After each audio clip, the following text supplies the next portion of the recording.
សូមស្វាគមន៍មកកាន់ទឹកដីរាជារយៈរបស់ប្រទេសកម្ពុជាអង្គរវត្តមិនត្រឹមតែជាប្រាសាទបុរាណតែប៉ុណ្ណោះទេ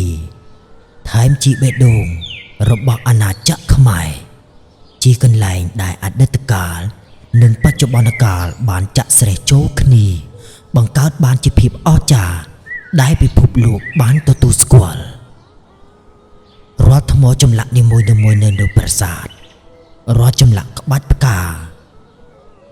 រាល់រូបទេពអប្សរអប្សរារេរាំសុទ្ធតែបានរៀបរាប់ពីប្រវត្តិសាស្ត្រដ៏រុងរឿងបំផុតរបស់ដូនតាខ្មែរនាសម័យអង្គរភាពរឹកខ្ចោះនៃស្ថាបត្យកម្មនៅពេលដែលអ្នកបានឈានចូលបរិវេណក្នុងប្រាសាទអង្គរអ្នកនឹងមានអារម្មណ៍ថាដូចបានបោះជំហានចូលពិភពលោកដ៏អស្ចារ្យផ្សេងមួយទៀតកម្ពស់ប្រាសាទខ្ពស់ដល់ស្រឡះទាំង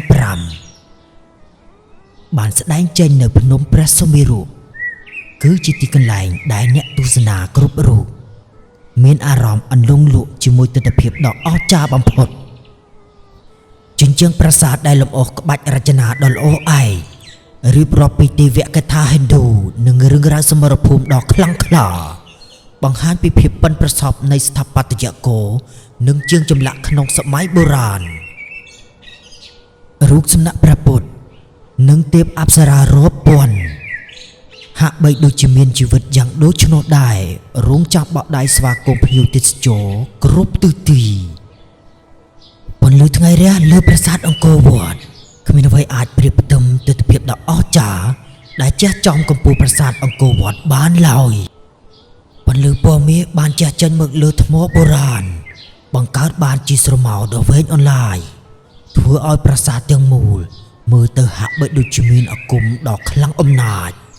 នេះមិនមែនជាការទស្សនាធម្មតាប៉ុណ្ណោះទេ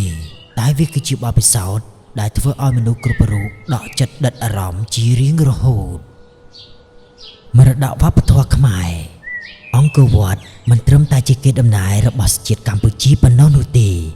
តែជាបេតិកភណ្ឌពិភពលោកដែលអង្គការ UNESCO បានទទួលស្គាល់ផងដែរ